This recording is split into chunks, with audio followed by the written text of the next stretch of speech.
Oi gente, sejam bem-vindos de volta aqui no Super Acadêmico com mais um vídeo na área de comunicação, sociologia, né, falando sobre indústria cultural. Agora dessa vez eu queria encerrar a playlist sobre o livro do Eric Maigret, aqui Sociologia da Comunicação e das Mídias. Eu vou encerrar porque a playlist não está tendo muita adesão, certo? As pessoas não têm acompanhado muito os vídeos dessa playlist especificamente, apesar de outros vídeos relacionados com o mesmo tema terem uma adesão um pouco maior. Então eu vou continuar falando de maneira ampla, ampla no sentido da temática de indústria cultural e mídia de massa e mídia de entretenimento, mas sem me prender muito à construção da playlist a partir do livro do Eric Maigret. Então eu tinha parado nos efeitos limitados, né? No último vídeo da playlist. Aí eu queria desenvolver um pouco sobre o modelo matemático, em que os pesquisadores da empresa de telefonia, Bell Telephone, o Shannon e o Weaver, eles desenvolvem o chamado modelo matemático, e a partir daí, como a interferência humana, né, acaba atingindo esse modelo matemático, e daí depois para falar um pouco sobre a ideia da produção de um elemento cultural, certo? Sobre a comunicação. Bom, na verdade é só uma continuação dos mesmos esquemas, né? Então, antes de começar, não esqueça de se inscrever no canal, certo? Dar like no vídeo, compartilhar o vídeo. Eu sei que mesmo não tendo muita adesão, mas pelo menos as primeiras pessoas podem aí compartilhar.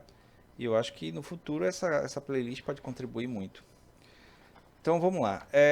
No modelo matemático, né, o Shannon e o Weaver desenvolvem assim, a partir do esquema de comunicação tradicional, em que você tem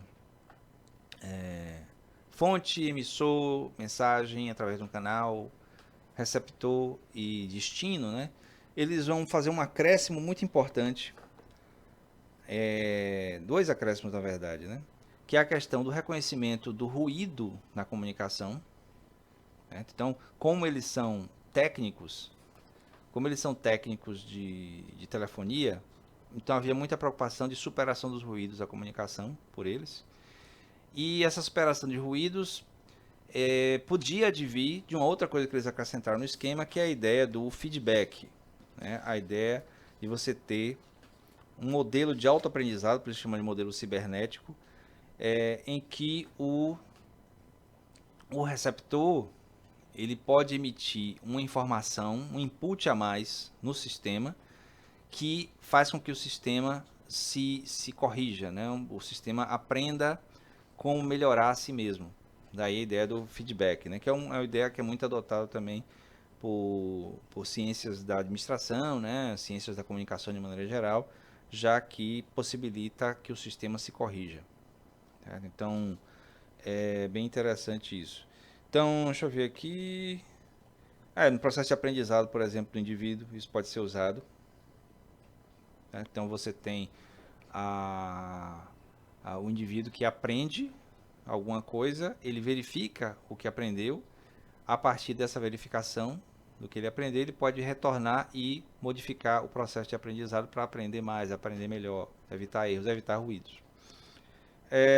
Eu cheguei a comentar alguma coisa que havia um certo reducionismo nas teorias sobre inteligência artificial, de que se previa que, mantido esse esquema de aprendizado contínuo a partir de um modelo cibernético, né, esse modelo baseado na questão do reconhecimento do feedback, né, e do feedback produzindo inputs melhorados para o sistema,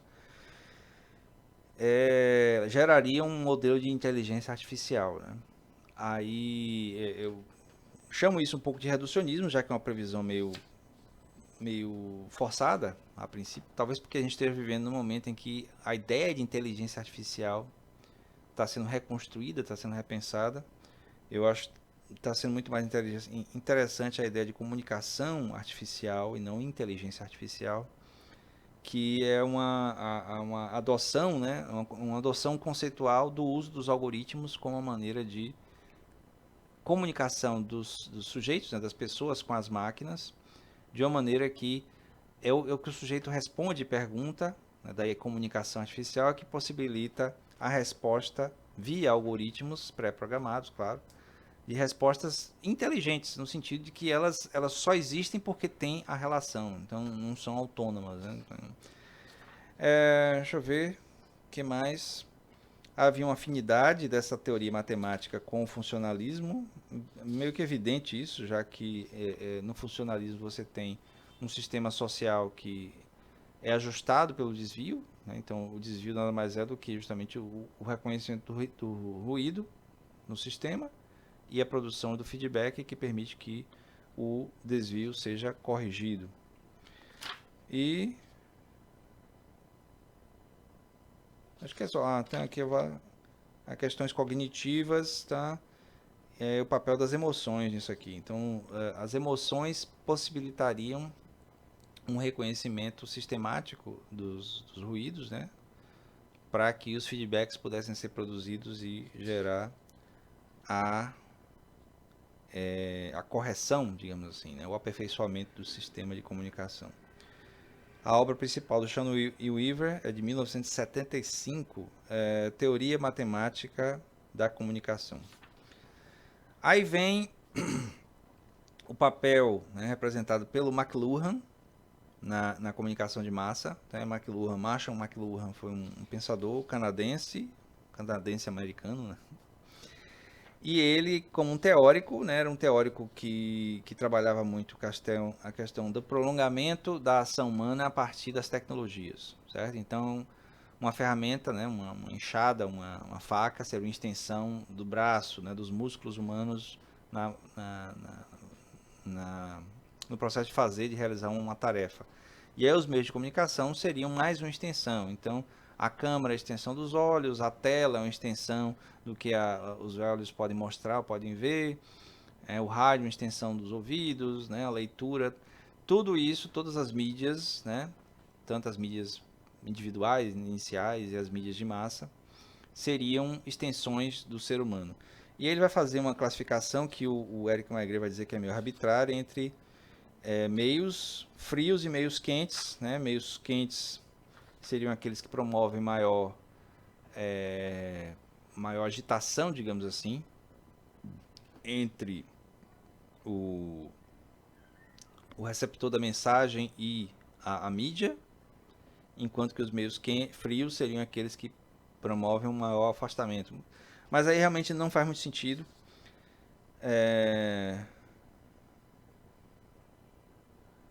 Ele menciona assim, ele fala que o Eric Maigret, né, ele fala que o McLuhan ficou famoso quando ele fez o comentário sobre um debate presidencial na televisão sobre o debate presidencial entre Nixon e Kennedy. Não, ele comentou outro debate. Ele comentou o debate de, eu acho que foi Gerald Ford e Jimmy Carter, nos anos 70 já. Mas antes ele já tinha feito um comentário sobre o Nixon e Kennedy. Então, vamos lá. A ideia é assim, eu já mencionei isso em outro vídeo dessa mesma playlist. No debate Nixon e Kennedy, ainda nos anos 60, o Nixon, apesar de ser um político mais experiente, acabou perdendo espaço para o Kennedy na televisão, porque o Kennedy era jovem, com aparência melhor. Então isso acabou atraindo o público para ele. Muito similar, eu fiz uma analogia, ao modo como o Fernando Collor de Mello foi apresentado na eleição de 89 aqui no Brasil, em comparação com o Lula.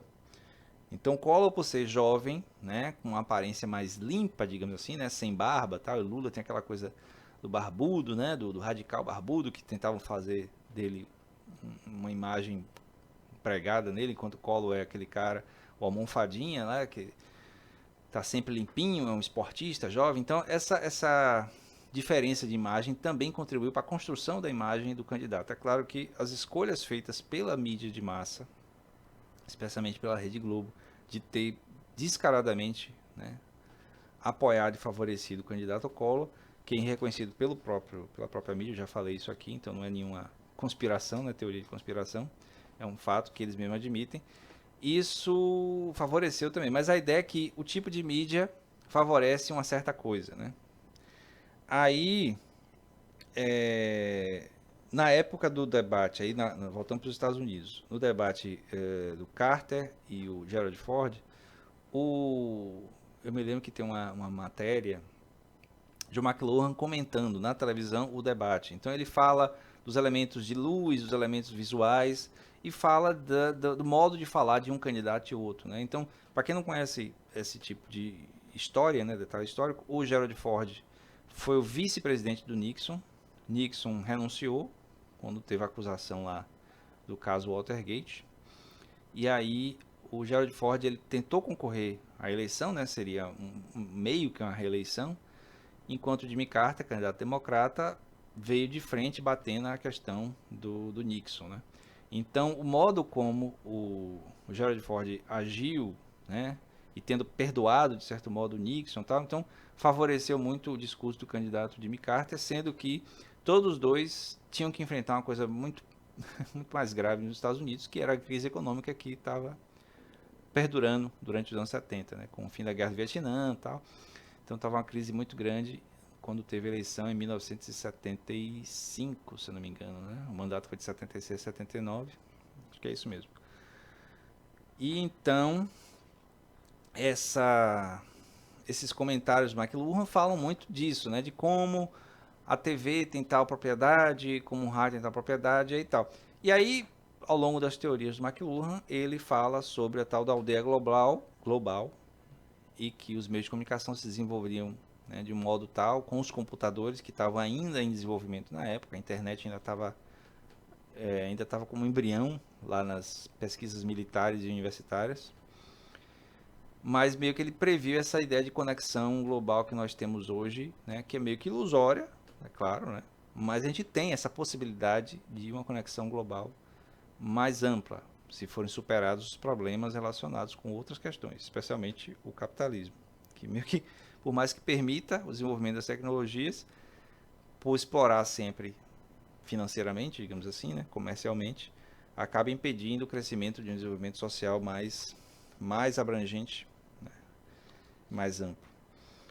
E eu relaciono também com o debate aqui no Brasil. O debate é um termo muito abrangente, mas assim, na questão da eleição do Bolsonaro, do atual presidente contra o Lula em 2018, né? Então, em 2018 você já tem uma natureza completamente diferente de uso de mídia, né? O que está valendo em 2018 é a internet, é o uso dos big data para influenciar as pessoas via redes sociais no nível individual, no nível que parece ser da sua família para você.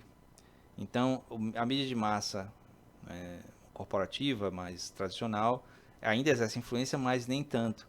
E aí, nesse modelo, com a prisão do Lula e a ascensão que vinha sendo feita com a figura do atual presidente em mídias sociais, acabou favorecendo isso. Eu imagino que é que o McLuhan falaria sobre isso.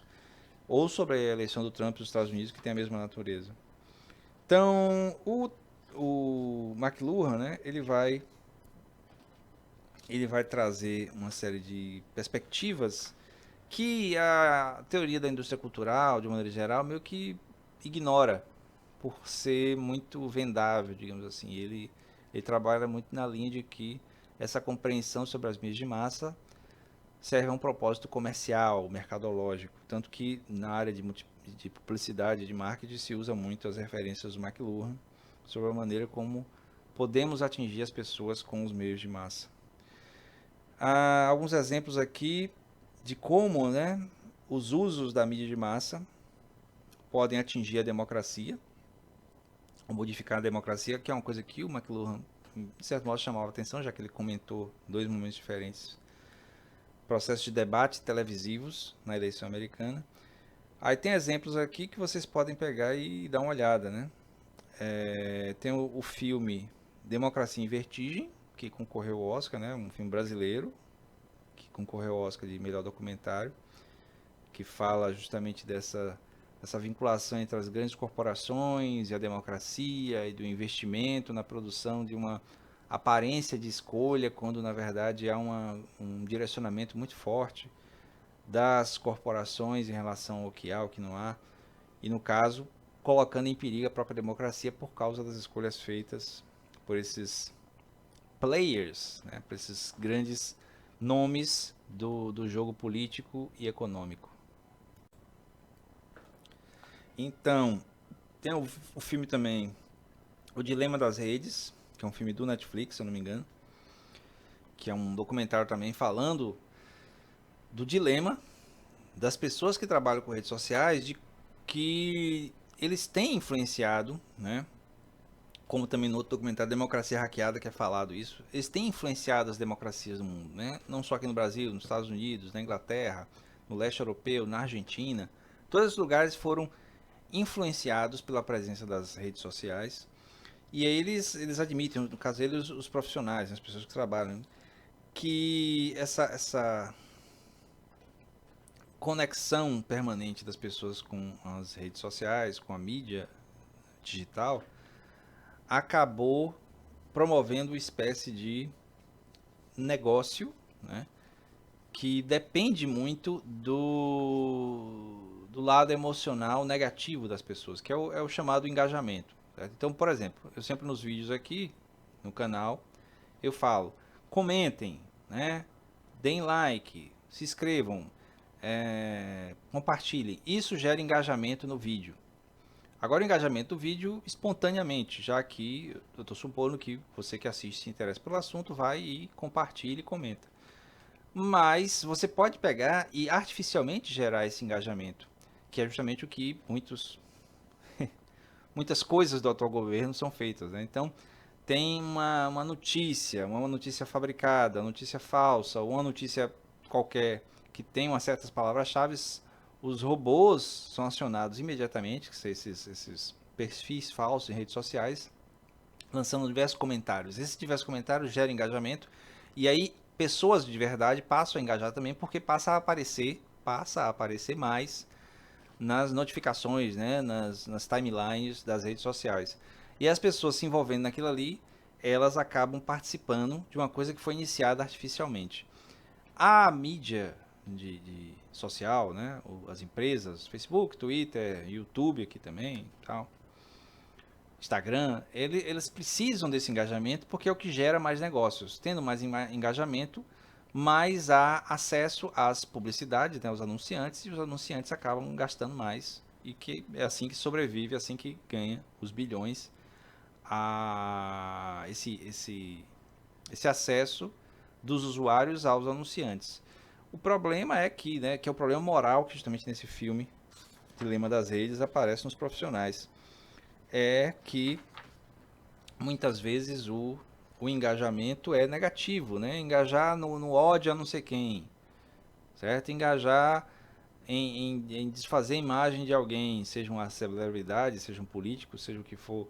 Então essa perseguição meio que sistemática a certas figuras que gerem engajamento, a princípio por razões políticas, mas pode ser simplesmente por razões, sei lá, mesquinhas mesmo, né? Sei lá, por exemplo, por exemplo, no lançamento do filme Os Caça-Fantasmas, né? Em 2016, que eles mudaram o elenco todo para só mulheres. Então, só mulheres Caça-Fantasmas, tá?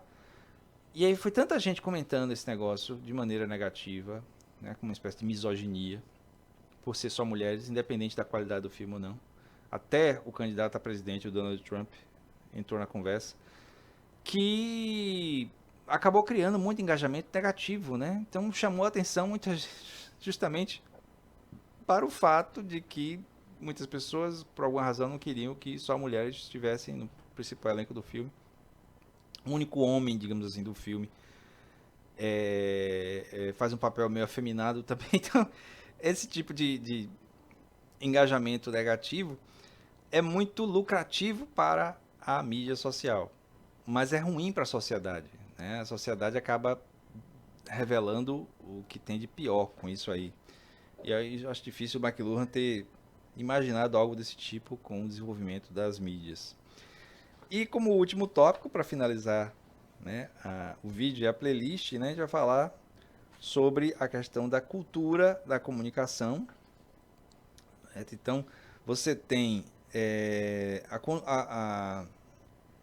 a constituição de um modelo de vida, digamos assim, de significado de vida, baseado na comunicação. Então, tem aqui, por exemplo, né, o signo se divide em significante e significado. O significado, ele pode se dividir em denotação e conotação. A conotação gera um novo signo, que gera um novo significante e significado. Então, esse processo de autorreferenciação faz com que nós giremos em torno dos sentidos, né, dos significados gerados pelos meios de comunicação de massa. Eu chamei a atenção de algumas coisas aqui. Aqui ele pega e faz uma mistura em algumas das teorias.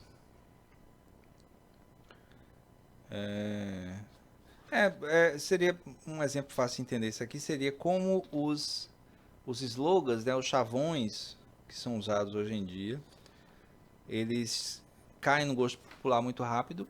Antigamente chegava ao povo pela mídia de massa e perdurava um tempo até cair em desuso. Hoje em dia é muito rápido, né, por causa das mídias sociais, mas o princípio é o mesmo, né? Então esses chavões aí vão se tornando novos sentidos. Por isso a ideia do signo, significado, denotação, novo signo. Então é como se houvesse uma autorreferenciação sobre os sentidos produzidos pela mídia de massa. E aí fica uma coisa autorreferente à outra. Uma coisa autorreferente a si mesmo. Por isso que é autorreferente. Tem outros elementos aqui que ele fala de sociologia também. Menciona o Noam Chomsky, né, que é um intelectual americano que ainda está vivo, que é um especialista em linguagem, linguística. Mas eu acho que eu vou ficando por aqui. Ele menciona também Humberto Eco. Mas a ideia principal aqui... eu ia mencionar isso. Um dos exemplos mais legais, né, desse tipo de desenvolvimento dos meios de comunicação hoje em dia é a estrutura da Marvel, né? A Marvel Studios, né, o estúdio Marvel, é um estúdio de cinema que produz filmes da Marvel, né, dos quadrinhos da Marvel. Então, é um universo criado dentro dela mesma. Então, é um estúdio de cinema que produz filmes interconectados que se refere sempre a ele mesmo. Então, você tem um filme que faz uma menção a outro filme, a outro personagem, e que volta e lá na frente aparece um filme com esse outro personagem, e aí faz uma referência anterior a uma coisa que aconteceu lá atrás e vai ligando os pontos. E aí, como tem esse engajamento muito forte em mídia social dos fãs, então é bem interessante que os fãs acabam também fazendo essas conexões, esse preenchimento de lacunas, né? E aí eles se apropriam desse preenchimento de lacunas para fazer novas coisas, né? Então é interessante, né? Agora as pessoas envolvidas, tanto quem produz quanto quem consome, acaba ficando preso nesse mundo aí, nesse universo, esse mesmo universo. O que não é uma coisa necessariamente ruim, já que está ligado muito ao lazer, ao entretenimento. E com a possibilidade, às vezes, de tecer críticas, né, progressistas à sociedade. Então, é muito valoroso o fato de que a Marvel tem se preocupado muito com a coisa da inclusão, representatividade de grupos étnicos, né, grupos sociais não representados na mídia de massa de maneira geral, na mídia de entretenimento.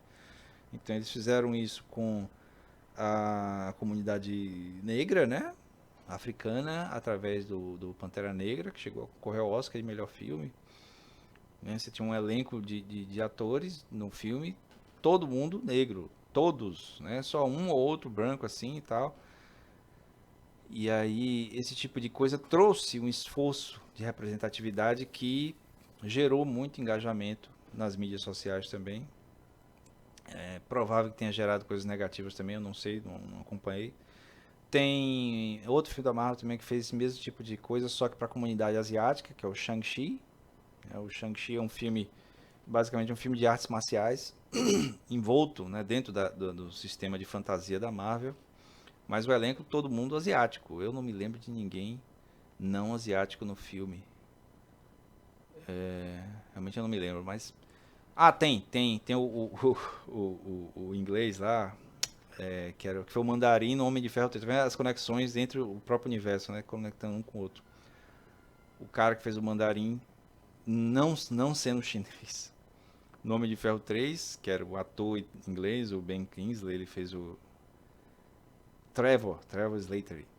Então ele aparece de novo, né, como uma espécie de alívio cômico dentro do filme, mas basicamente o filme é só chineses. Teve agora recentemente a série da Miss Marvel, né, que traz uma representatividade, acho que inédita, não sei, para muçulmanos, né?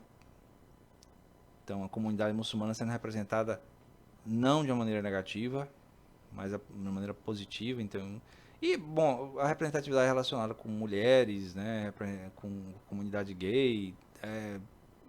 Então esse tipo de pensamento progressista sendo colocado a conta-gotas, né, na verdade, bem pouquinho a pouquinho, no universo de mídia e de entretenimento que causa uma certa mudança cultural, pelo menos aos poucos, que é o que o capítulo está falando aqui. Então, o meio de comunicação traz um elemento cultural muito forte, porque a própria comunicação é dependente da cultura, e a cultura precisa da comunicação para o processo de expansão dos modelos trazidos pelas culturas.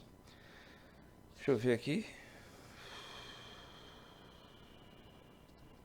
Isso aqui eu não... Aqui ele menciona a ideia de que há uma espécie de virada pragmática das pesquisas sobre meio de comunicação de massa. Virada pragmática no sentido de que as teorias sobre comunicação de massa acabam adotando a ideia de que os usos que se faz dos sentidos, dos significados, né, do que é comunicado pela mídia de massa, é que terminam por produzir o seu sentido teórico, digamos assim. Então as teorias acabam sendo desenvolvidas, por isso que a ideia de uma virada pragmática. Porque, no fundo, o que é reconhecido nesse capítulo é que a comunicação de massa faz parte da nossa cultura. Faz parte não só como complemento, como adendo, mas também como parte integrante da construção dos sentidos culturais, dos sentidos que nós temos para o que existe ao redor. O exemplo que eu dei do cinema, da Marvel e tal, seria por aí. Do mesmo jeito que aqui no Brasil, por exemplo, durante muito tempo ainda as novelas da Rede Globo meio que ditavam, né, os padrões culturais, os padrões estéticos, né, os padrões de fala de muitas pessoas. Influindo na cultura, influindo numa série de elementos, porque ela faz parte, né? Assim, tem a coisa meio, não vou dizer autoritária, né? Mas tem uma coisa meio imposta, porque é um negócio, né? E influi muito na cultura, para o bem e para o mal. Mas é uma coisa a se reconhecer desse papel cultural da mídia de massa. Certo? Eu vou ficando por aqui. Espero que vocês gostem da playlist. Você que acompanhou a playlist toda. Já que tenha gostado, eu falei, eu vou parar por aqui nesse capítulo, porque não está tendo muita adesão, mas se algum dia houver pedidos de continuação da playlist, eu continuo, certo? Mas vamos continuar falando sobre entretenimento, sobre indústria cultural, tal, é uma coisa que é um assunto que eu gosto muito, é um assunto que eu falo mais facilmente assim, sem precisar grandes aprofundamentos, buscar novos aprofundamentos teóricos, porque é uma coisa que eu convivo muito, certo? Então, vamos lá. Até o próximo vídeo. Dê um like, se inscreva no canal. Dê uma olhada aí na descrição. Na descrição tem livros meus. Tem minhas músicas. Tem minhas redes sociais. Certo? Então dê uma olhada lá. Vá lá. Valeu.